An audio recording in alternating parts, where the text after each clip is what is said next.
Hello. It's so great to see so many people again today. Happy Saturday, everybody. I did officially learn this morning that it is Saturday.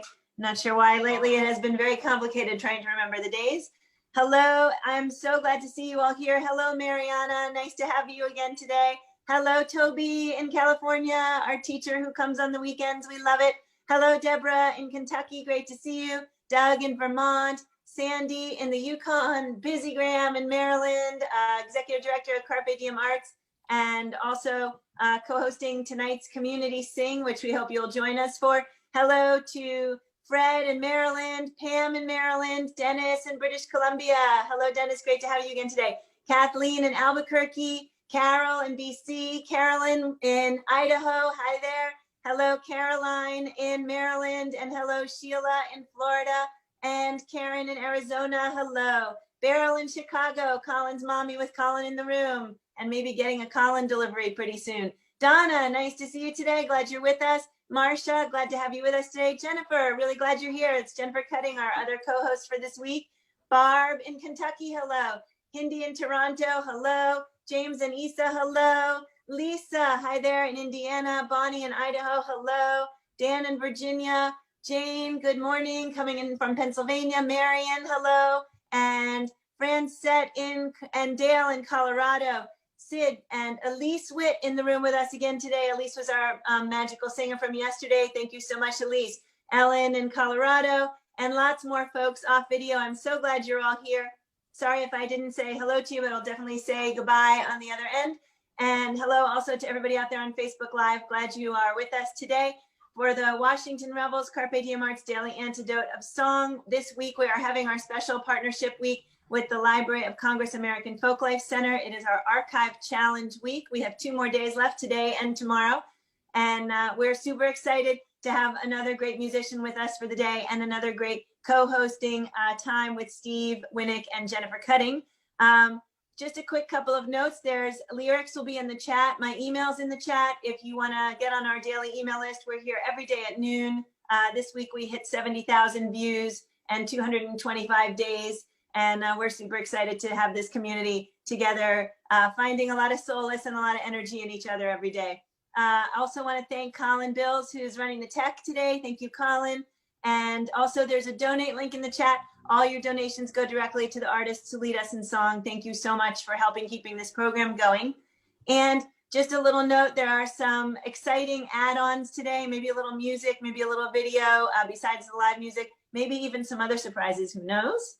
And I hope that you all enjoy today's excitement. Steve Winnick, thank you for being here and for co-hosting this amazing Archive Challenge week with me.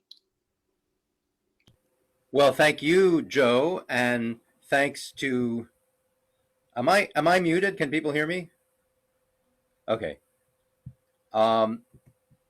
Thanks, Joe. Thanks to Washington Rebels and Carpe Diem Arts for partnering with us at the American Folklife Center to present a week of Archive Challenge performers. So what is the Archive Challenge? And we begin that sort of explaining that by saying, what is the archive, right? So the American Folklife Center Archive, or the Archive of Folk Culture, is an archive that was created within the Library of Congress back in 1928. And it's now the largest ethnographic archive in the world, probably. It's certainly one of the largest ones.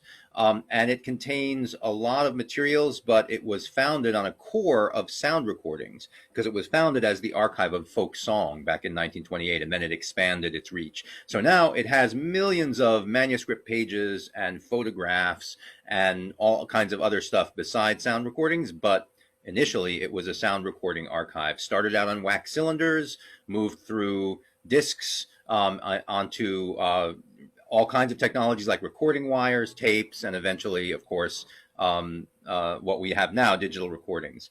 So those recordings are just a record of the traditional music of mostly the United States, but in fact it's global as well. We have stuff from all over the world. And so from the beginning of the archive, really in the 1920s and 30s, people used the materials in the archive to create new arrangements and new kinds of music. So we're talking about pop performers, country music performers, but also classical musicians.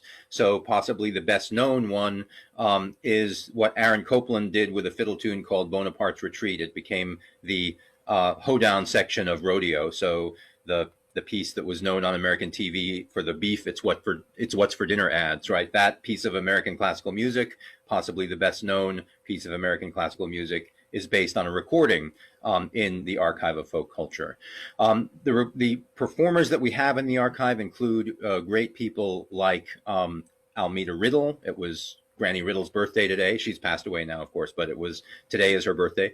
But we also have, people like Muddy Waters, Bill Monroe. We just have tons of great performers in the archive. And one of the people most associated with the archive is Leadbelly, whom Rik is going to perform a song from Leadbelly's repertoire today. So the idea that we had was back in 2015, we kind of decided it would be cool to directly encourage this activity, people who are musicians, to take stuff from our collections and learn their own versions of it, adapt it, arrange it, do whatever they wanted with the material.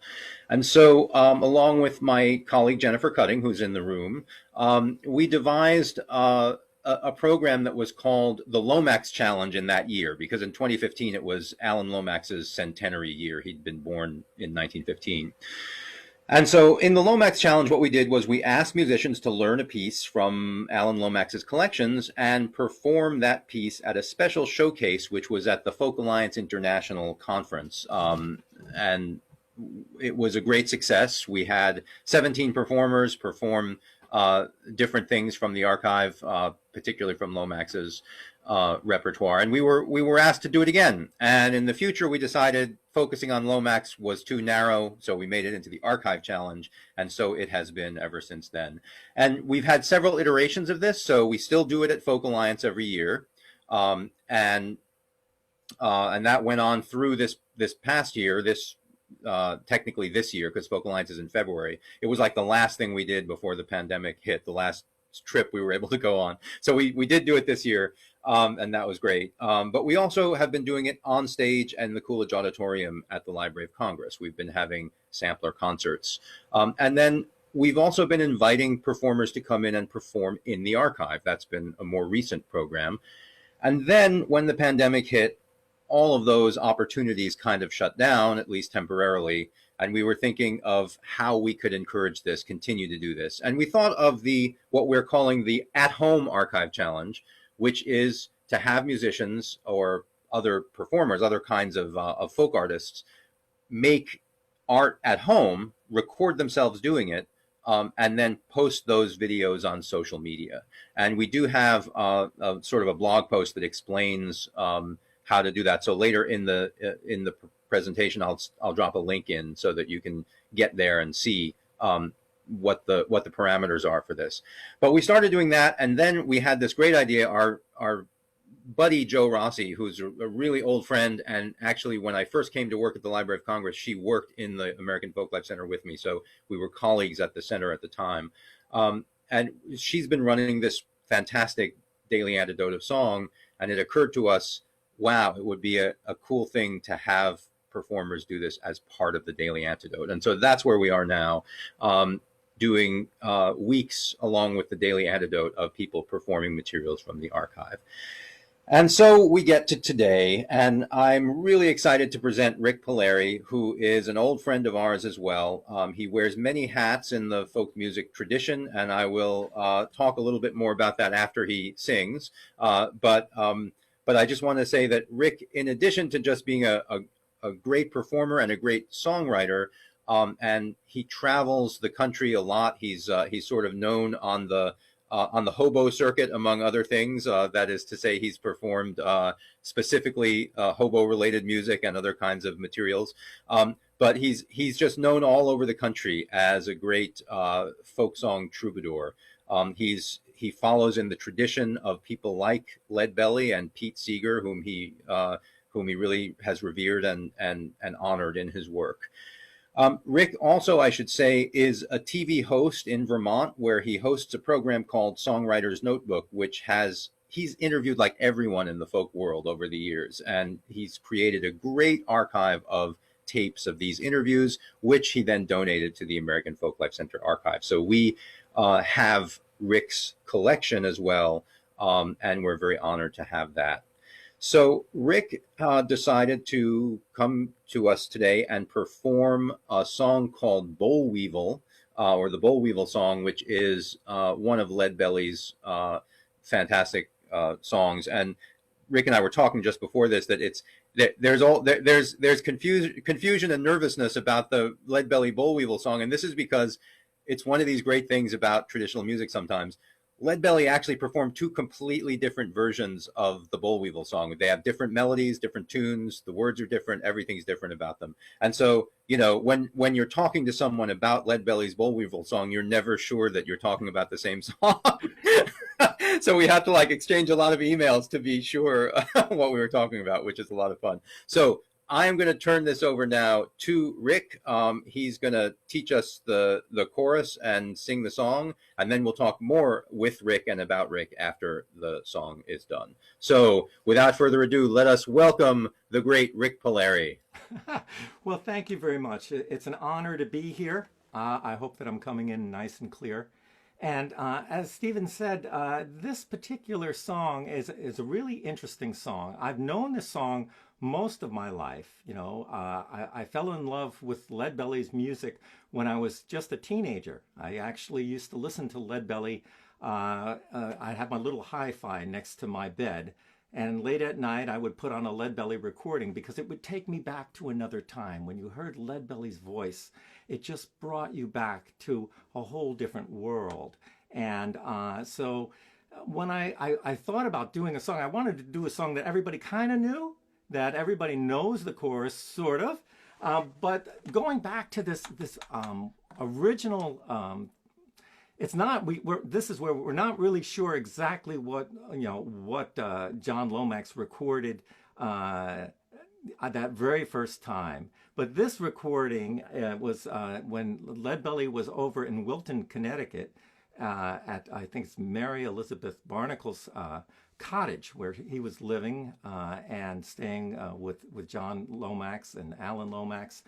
And so this is the words that I found in this book right here. I brought this out here, and it's a very rare book, as you can see here. There we go. This is the old book, hard book to find, and a hard book to read too, folks. Let me tell you, because some of the wording, I mean, a lot of the things that are in the book are sort of like in a dialect, and some of the words, frankly, are not proper in that book today. And so when I was getting ready to do this, I was rereading the whole book, and it's a difficult conversation when you read a book like that about how words are used. Now, this song, of course, I wouldn't pick a song that has that in that, but I think that's a discussion that needs to be had, especially when we are singing a song from out of our culture. And that's the whole thing. Like, you play Native American music, which I do. I was given a long talk about that with Kevin LOC, and how important it is to ask permission to sing a song because it belongs to someone. In this case, in Leadbelly's case, he sang a song and nobody really, they didn't look at it like they should have, that this is from the African American culture. Instead, a lot of people just recorded the song and so forth. And that's the way it is with a lot of blues. But I think today there's a reckoning that's going on about different songs and about whether we should sing certain songs anymore or not sing certain songs. And that's a separate conversation, but it's something that I thought would be important for us to think about as we sing some of these songs. Now, I've tuned my big old 12-string guitar down low like Leadbelly did. So it is B, E, A, D, F sharp, B. So it's in a really low tuning. Now, I'll teach you the chorus first. And it's kind of easy because you get an idea where the chorus is coming right at the end of the verse. So on the first one, I'm going, you can talk about the latest of the song.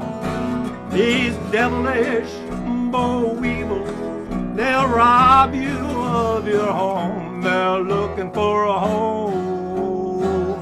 They're looking for a home. They're looking for a home. They're looking for a home. They're looking for a home. Just looking for a home. So that's all we got to do. I'm going to just simplify just the chorus. They're looking for a home. They're looking for a home. They're looking for a home. They're looking for a home. So that's the chorus that we're going to sing. And it might change. Like, you have to listen to the very last line to know exactly what to sing. But it's a fun song to sing. Are we ready to try it, Steve? Are we all right? Everybody ready? All right, here we go. You can talk about the latest of the song. These devilish Boll Weevil are gonna rob you of your home. They're looking for a home. They're looking for a home. They're looking for a home. They're looking for a home. They're looking for a home. They're looking for a home. Now the first time I seen the Boll Weevil, he was sitting on the square. The next time that I saw him, he's spreading everywhere. He's looking for a home. He's looking for a home. He's looking for a home. He's looking for a home. He's looking for a home. He's looking for a home. Now the farmer taking the Boll Weevil and he put him in the sand. The Boll Weevil said to the farmer, you treat me like a man. I'll have a home. I'll have a home. I'll have a home. I'll have a home.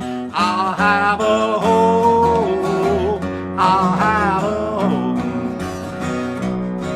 Now the farmer taking the Boll Weevil and he put him in the ice. The Boll Weevil said to the farmer, this treats me mighty nice, for I'll have a home. I'll have me a home. Let's try it now. I'll have me a home. I'll have me a home. I'll have me a home. I'll have me a home. Now the farmer and his old lady went across the field. The farmer said to the old lady, I found lots of meat and meal. I'll have a home. I'll have a home. I'll have a home. I'll have a home. I'll have a home. I'll have a home. Now the old lady said to the old man, I'm trying my level best to keep those devilish Boll Weevils out of my old cotton dress. It's full of holes. It's full of holes. It's full of holes. It's a full of holes. It's a full of holes. It's a full of holes. Now the farmer said to the old lady, what do you think about that? I got some devilish Boll Weevil in my old Stetson hat, and it's full of holes. It's a full of holes. It's full of holes. Full of holes. It's full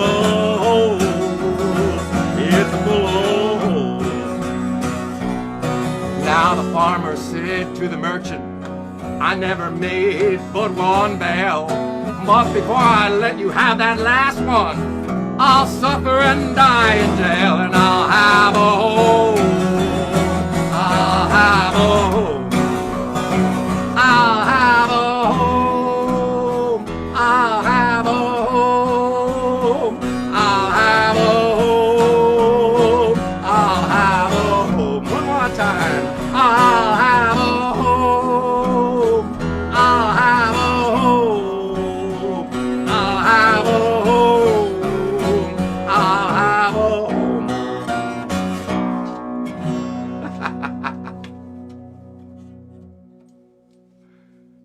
So Ooh, that Rick, was that- that was the challenge. It's like, these are different words than I've ever sang before. Most of us, we know different words from Pete Seeger singing this song. And I think I was telling Steve about, before I actually knew Pete, I went to a concert, a tribute to Leadbelly. And it was at Hunter College. And Pete sang the song Boll Weevil. And while he was on stage, right next to him was Leadbelly's 12-string in a spotlight. And it touched me so much, you know. And I think that the important thing that I'm feeling right now is that Leadbelly was that bridge between different cultures, different times. And so a lot of people from all different cultures fell in love with this music. I mean, you've interviewed Billy Bragg, Steve, about how important Leadbelly was to skiffle, and about that quote that Harrison said, "No Leadbelly, no Beatles." He is that important link, and probably was one of the most important African American singers of his time. He was, in lots of pictures in Time magazine. He was on these movie reels in the theater they were showing. He was playing in universities and exposing people for the first time to a lot of music that they never heard before. Now, this book that I talked about earlier by John Lomax, Leadbelly didn't like the book. Pete Seeger didn't like the book. Anybody who knew Leadbelly, they didn't really like the book because it painted Leadbelly in a different way than his friends knew him. And it was important that, okay, I'm not going to really talk about the whole thing about his prison and everything, because you can read these. There's a lot of great books out there. And I think the important thing is what Leadbelly gave us, not the sensationalism that was made around Leadbelly. And one of the things that Steve, that I wanted to read out of this Lomax book. All right. I'm talking too much. I'm sorry. I'm going to let you it's talk great. in a minute. But I got really excited about that. Is it says that Leadbelly learned the ballad from Uncle Terrell Leadbetter. Yeah, right. And that was the same, And he said that as far as we can tell, the only class-conscious sediment in Leadbelly's song bag is that stanza about the merchant. This was before he wrote the Bourgeois Blues and the Scottsboro Boys and all those things. So then, because this is an early recording. And so this was the first song, and I think that John and Alan Lomax were looking for some songs that were talking about that, and they found that in this song. And I don't think it was very easy for a black man at that time to even kind of bring out something like this. So I want to know your thoughts about this song, Steve. Well, I mean, so I think the song is really interesting in that. So first of all, thank you, Rik Palieri. That was a brilliant performance of this song. I love this version of it. As we said, there are many different versions of it. And this one is kind of interesting because, first of all, the tune is a tune that's associated with a couple of different songs which are about sort of anti-heroes, right? People who are heroes but who did something bad. So Frankie and Johnny is sung to this tune. and so is Stackalee in various cases. And so the tune carries with it in African American culture certain associations of the kind of bad boy hero who is going to win the day, but kind of is, can do mean things as well. And that's kind of the character of the Boll Weevil in this song, because the Boll Weevil is going around, the Boll Weevil it's more, it sounds funny now. You say Boll Weevil, it sounds like a little, cute little thing. And I will confess that when I was a little child, because my name is Steve, my nickname was actually Weevil. So Boll Weevil sounds like this cute little thing. It's the kind of thing that you'd give as a nickname to a child. But the Boll Weevil was like the most destructive pest that had been seen in United States agriculture since the founding of the country. It was a terrible devastation to the cotton fields. And of course, African Americans after emancipation, that became their principal occupation. The best way they could make money was sharecropping cotton in a lot of places. And so it was this new challenge to African American life after slavery was over. They became emancipated. They were living under Jim Crow, and they had this really hard time eking out a living. And about 30 years after emancipation, along comes the Boll Weevil and starts to ruin all the cotton crops. And so it was this devastating thing for African American life. And yet there's something admirable about this Boll Weevil, because if you look at the song, the farmer keeps trying to stop the Boll Weevil in different ways. And whatever he does, the Boll Weevil says, "Oh, hey, this is pretty nice. I like this ice that you put." Like the Boll Weevil can adapt to any situation. And so the Boll Weevil is admirable in this way, and of course becomes a kind of model of how you can live your life, to just adapt to all the horrible situations that come along. And so it's great. It's about, making making, when life gives you lemons, make lemonade. It's about that kind of that kind of idea within the context of the very difficult life that African American agricultural workers particularly were having in the United States at that time. So I love the song too, and it's a great example of Black culture, and comes straight from the heart of American tradition. So thanks for performing that.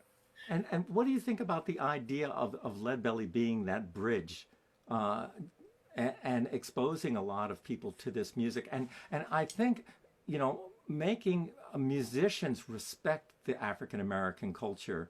I think that there's one of the things that I've been thinking a lot because of Black Lives Matter is about how we musicians have always really, most people that I know who play this kind of music revere a lot of the players and that tradition, and that it is that bridge that goes from one culture to another. But in this day and age, what do you think are the feelings about that? About whether, is it okay for white people to sing the blues like it was in the past, or is it something that we have to think about? Well, I definitely think we have to think about it, but I don't think it's out of the question for white people to sing the blues, if you know what I mean. But I do Sure. think that it's something that we have to be very careful and conscious about. And I'm glad you said what you did about the book, because in its time, the book would not have been considered offensive. Nowadays, you look at it and there's some words in there that would be considered offensive, but those were words that Leadbelly himself used sometimes. And so it's one of those things that, it's kind of hard to know. Ethnography has this problem sometimes when the culture that you're studying has attitudes that, you don't want to necessarily promote, but you also can't ignore them.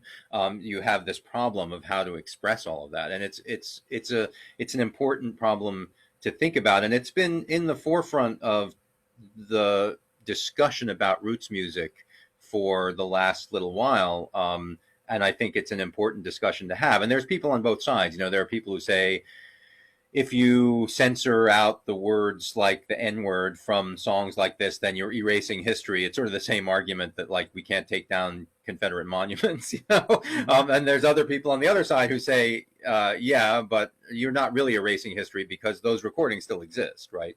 All of the records of the fact that the song was sung that way still exist, and there's no erasure there. It's just that we're not continuing to do it that way in the current world.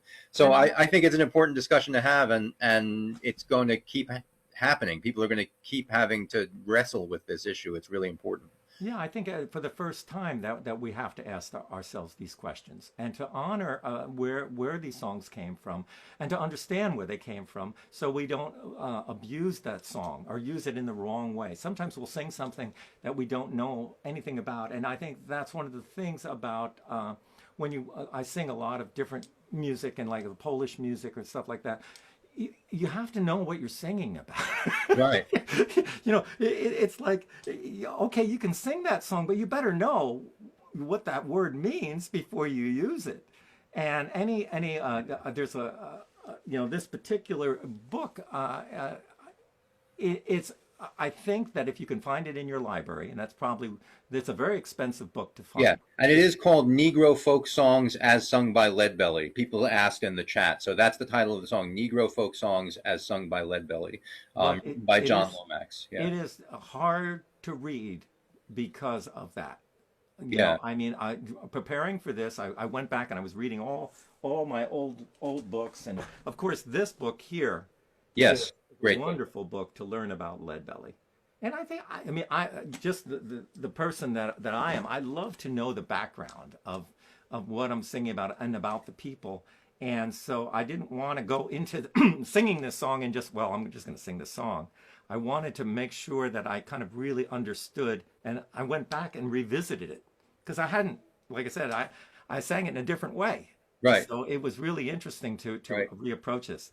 Now, so one thing I'll say for the folks who are watching along, the book that Rik just showed is called The Life and Legend of Leadbelly. It's by Charles Wolfe and Kip Lornell. So that's like the sort of standard work. If you need to know where Leadbelly was on April 27th, 1937, that's the book that you go to. So one of the things, Steve, I have a surprise for you. Oh, wow. Okay. All right. Now, you don't know this, but long before I met you or Jennifer, I went to the Library of Congress. Oh, nice. And I did some research. And this is a book that my wife, Mariana, is a bookbinder. Right. So she put together this. I went in there and I went to the WPA file for John O'Donnell, who collected hobo poetry. And it was my first time of doing some actual research. I had to put on the white gloves. And this collection, because he collected in the boxcars, that they were on little scraps of paper. It was the real thing. And I was sitting there looking at that, and I wanted to make sure that I preserved it. So I wrote down everything, and then Mariana bound it in the book, a person just for me kind of thing. And it's filled with all of these wonderful poems from the old hobos. And I thought I would, because my collection at the Library of Congress has a lot of hobo references. And this is an unusual. Would you like to hear it? Yeah, absolutely. That sounds great. So this is, it was collected by John O'Donnell in 1938. He collected it by an old hobo named Yorkie Ned. Nice. Yorkie Ned.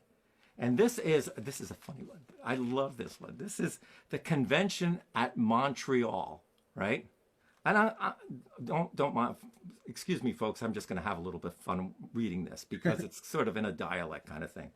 So you got to imagine this old hobo, standing up on a soapbox, right? At the convention. This is one of the really early conventions, hobo conventions. Just give me your attention for a few facts I'll mention concerning a convention that was held in Montreal, attended by every mover, yig, tramp from Frisco to Vancouver, from Vancouver down to Texas, from Texas to St. Paul. Oh, they were swinging on the gunnels, with their legs wrapped around the funnels, coming through the tunnels on the way to Montreal, where they're giving out receipts for the blowing of soft peats, cigarettes and bandanas for the punks at Moocher's Hall. Huh. Oh, there was great rejoicing. No quarreling, no coicing. Every yegg was loaded to the nuts with alcohol. The burleys had bandanas filled up with short Havanas, cigarettes and bandanas for all the punks at Moocher's Hall. So that is from your archives, from this wonderful. Anybody who's interested in that it was date 1914, 1938. The worker John E. O'Donnell, who was from New York, and that's the WPA file. That's great. And so we should thank Mariana for binding that, and just saying that we're so happy that she's here in the room with us too. Vermont is kind of a small, it's like it's got a small town feel to it in some ways. And Mariana studied at the University of Vermont with my wonderful folklore mentor, Wolfgang Meter, who, he headed the German department there, so he wasn't always teaching folklore, but he's one of the great folklorists of the 20th and 21st centuries. And so we have a lot of love for folklore in this little virtual room right now. So Mariana, thanks for everything you do, and especially for binding that beautiful book. Rik, we usually end the Daily Antidote by having you sing the chorus again. I will say a couple more things about Rik before we do that. So first of all, you mentioned that when you saw that concert, the guitar on stage, they had Leadbelly's 12-string on stage. And about, I guess it was 13 years ago, Joe and I helped run a program at the Library of Congress with Pete Seeger and Peggy Seeger and Mike Seeger. They all played together, and Pete played his big old 12-string guitar, and it looks a lot like your big old 12-string guitar. It's got that same triangular hole, and yeah.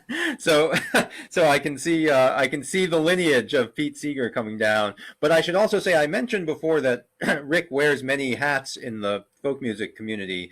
And one of the funny things is that the first time I ever met Rik, and I don't know if you remember this, Rik, I used to go up to the Champlain Valley Folk Festival in the early 90s. And the first time I ever met and saw Rik, he was dressed in traditional Polish garb, playing the Polish bagpipes. And because of that festival was kind of distributed over a bunch of different stages, and you had to go to different places, I didn't see Rik again that year. So I just thought that's what he did. I thought, oh, he's, part of the local Polish tradition, and he plays Polish bagpipes. It wasn't until a couple of years later that I realized that he did all this other great stuff as well. And I'm told that we're currently making plans with Rik to come back and do another Daily Antidote where he will demonstrate his Polish bagpipes for us, because that's a really fun part of what Rik does. And I should mention my book, yes, my new book, Banjo Man, and it's called Banjo Man: Adventures of an American Folk Singer, and it is filled with stories of my travels all over the world, and a lot of stories together with Pete Seeger, and learning the songs, and Utah Phillips and the Hobos, and all kinds of people, and people just can go to my website. Makes a good holiday gift. It's thick though, My friend Mark Ross from the Rose Tattoo said, most people write a book that you can't put down. Rik writes a book you can't pick up. You can't pick up, right? Right. Nice. So would you like to sing the song again? Let's do it, Rik. Thanks so much. So before we do that, just let's say thank you to Rik Palieri. And this has been wonderful. Such a great presentation. Thank you, Rik. Well, thank you so much. You know how much I appreciate all your work at the American Folklife Center, and all the things that you do to keep that's the whole thing. They're keeping all of us not just preserved, but a lot of the voices that are still now alive. Right. And that's the important thing. And as they were saying, some people are famous, but there are a lot of people that aren't famous. And it's really important that their voices are there so that their grandchildren can go into the Library of Congress and listen to what they had to say. And you're involved with the StoryCorps and preserving. There's just so many good things that the American Folklife Center does. And I'm so happy to be a part of your project. Thank you. Let's sing it now. You talk about the ladies of the song. These devilish Boll Weevils, they'll rob you of your home. They're looking for a home. They're looking for a home. They're looking for a home. They're looking for a home. They're looking for a home. They're looking for a home. The first time I seen a Boll Weevil, he was sitting on the square. Well, the next time that I seen him, he was spreading everywhere. He's looking for a home. He's looking for a home. Here we go, let's sing it now. He's looking for a home. He's looking for a home. He's looking for a home. He's looking for a home. Now the farmer taking the Boll Weevil and he put him in the sand. The Boll Weevil said to the farmer, "You're treating me like a man, for I'll have a home, and I'll have a home. I'll have a home. I'll have a home. I'll have a home. I'll have a home."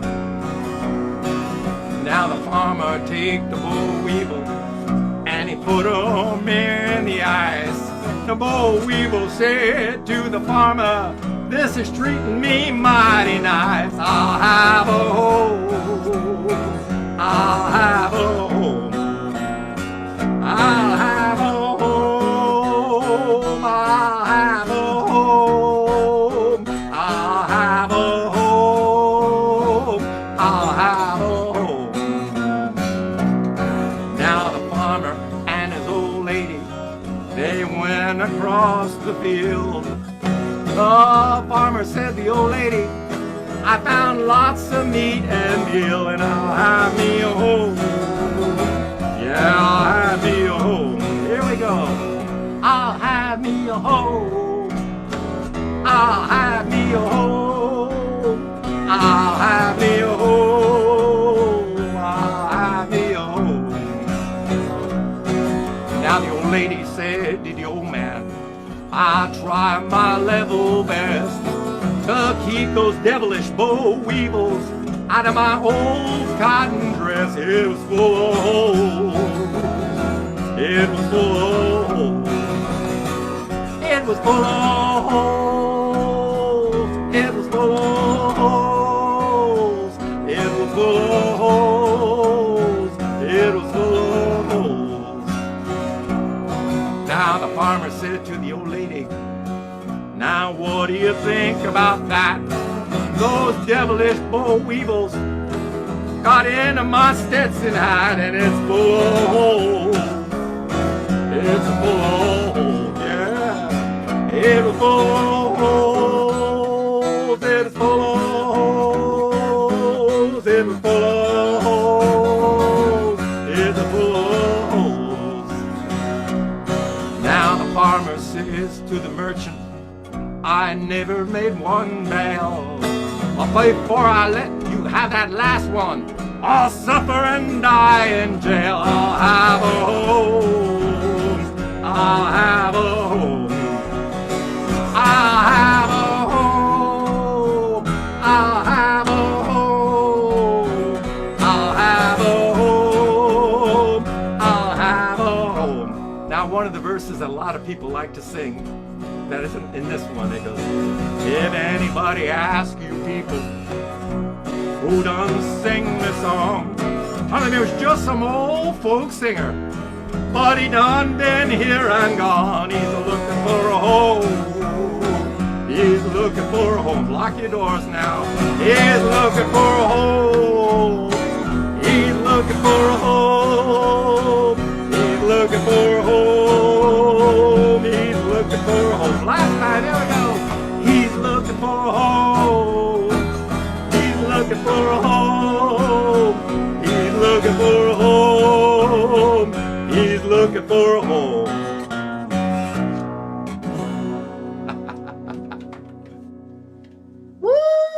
Rick, thank you so much. That was so much fun. And everybody in this room, thank you so much. It's so great to be able to sit in here with you and think about all these amazing things, the history, the issues surrounding the history, the music itself. Steve, thank you so much for an amazing cultural journey. And I have to confess, I was also running the chat on Facebook Live. I don't think that we did show a photo of Leadbelly or play any clips. Steve, is that right?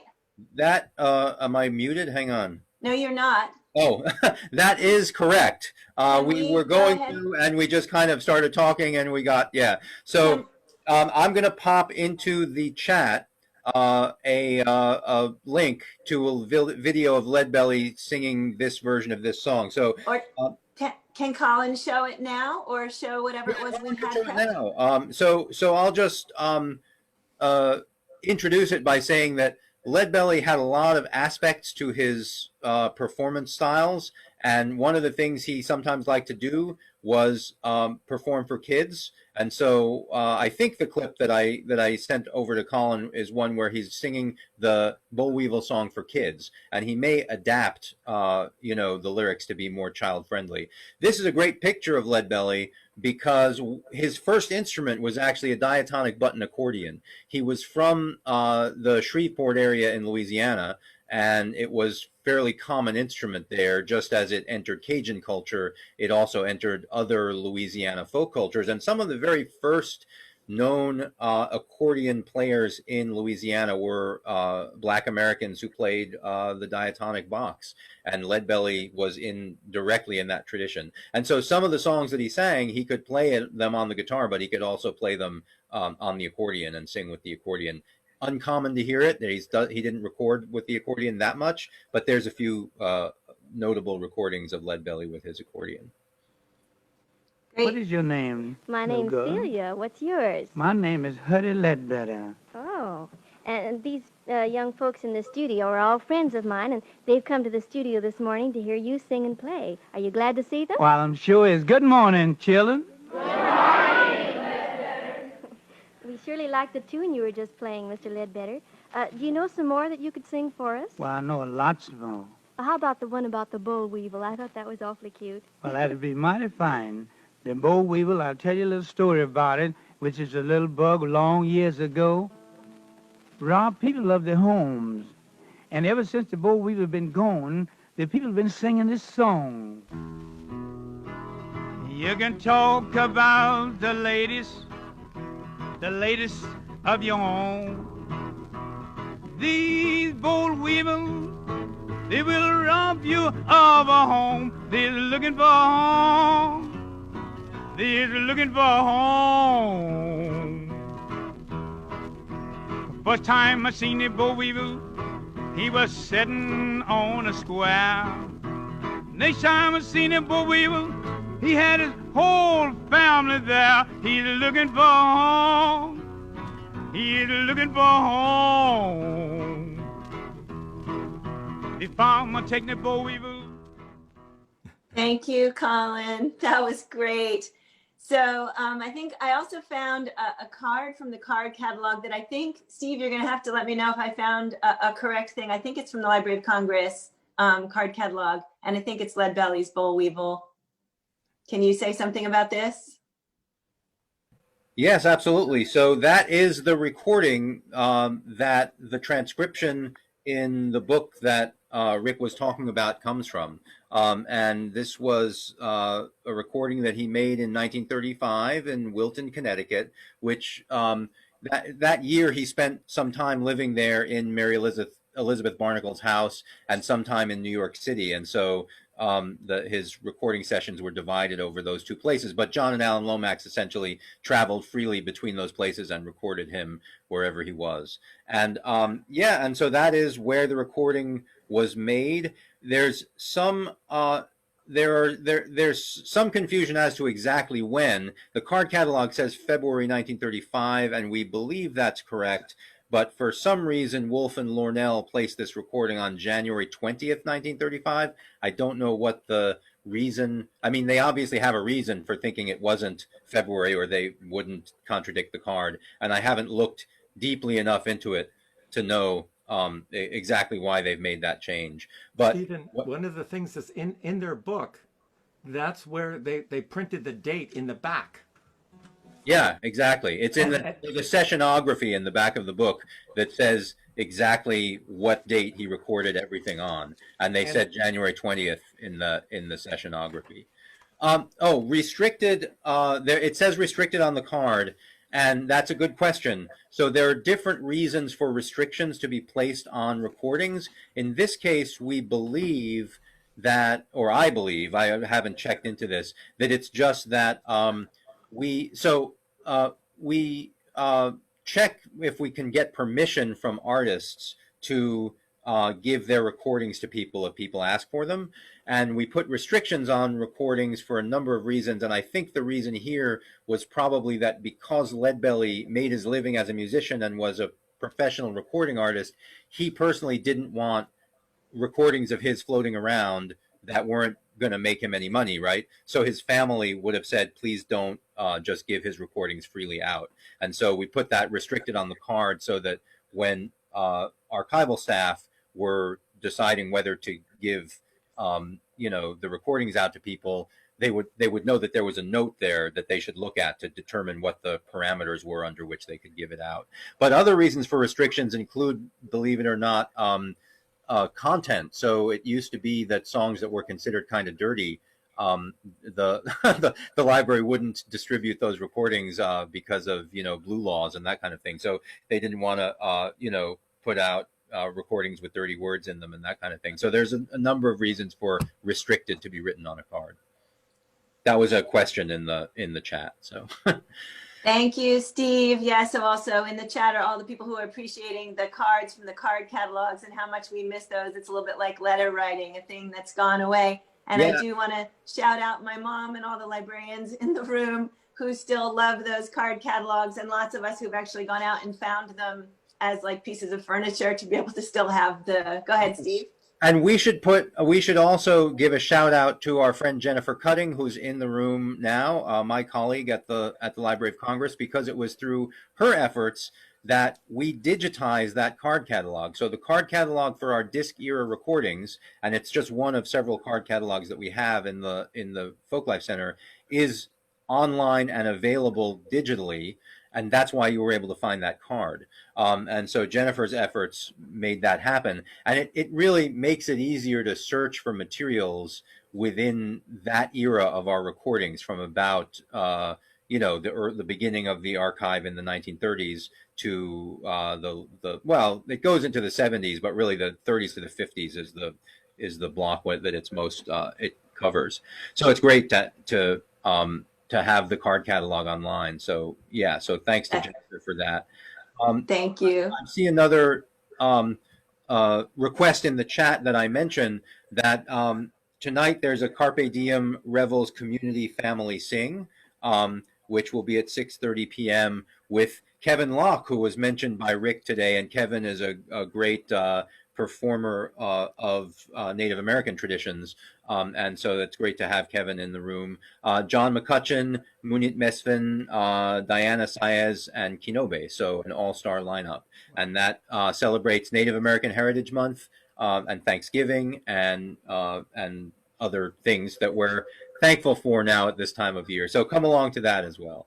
So. Yeah, absolutely. Thanks, Steve, for mentioning that. And yeah, I'm going to be there at the Sing tonight. So I hope lots of you will meet me there and meet Busy there and others of us in the room. It's a great place to gather again. I also want to shout out Doug, who was waving his cards from his card catalog for us in front of the screen. and all of the other folks in the room who either collect them or just love on them. I think it's a really great item to be able to show our kids and our kids' kids. And thank you, Jennifer, for getting that digitized. I also want to say thanks to Rik for mentioning the StoryCorps project. So Steve and I actually, in addition to the Seeger collection, one of the big projects we worked on together at the library was the StoryCorps project. Right. And we were responsible for the whole mobile tour, the world premiere of the mobile tour of StoryCorps. And so while we've been sitting here, I've been thinking, what could we possibly do with StoryCorps in a daily song someday? So I'm going to work on that. It's an amazing project, and it's kind of like that same folklore collecting that the Lomaxes were doing, except it's sort of like self-folklorism, since you can kind of be your own folklore collector. And so at some point we'll come up with something to do here on that. Someone also suggested that I specify, this is on another topic to go back, that I specify that Kevin Locke is Lakota. So that's the nation that he is from. He's a hoop dancer. He's a flute player. He's a singer. He does all kinds of traditions from the Lakota Nation. So, thank you, Steve. Thank you so much, Rik. Thank you, Jen. Also, so Steve and Jen, my fabulous hosts this weekend. Thank you, Rik, so much for the great music. And Rik, that was just amazing. And it's funny how normally we have these things and the brief is that the artist comes in and sings the song, and then Jennifer or I interview the artist. And in this case, Rik interviewed me, an experienced interviewer. I can't help it. Right. So that was great, and we really appreciate how much you thought about these songs and how well and beautifully you perform. It was just thank you. Thank you, Steve. That's great. I actually noticed that Rik had turned the tables. That's his TV and his radio hosting coming up. Yesterday on the phone with me, he was telling me something, and I had the phone on speaker, and all of a sudden I got like momentarily confused. I thought I was listening to a podcast or something, because he went into like radio voice, and he was telling me this great story. And it was so, you could just tell exactly where the background he comes from.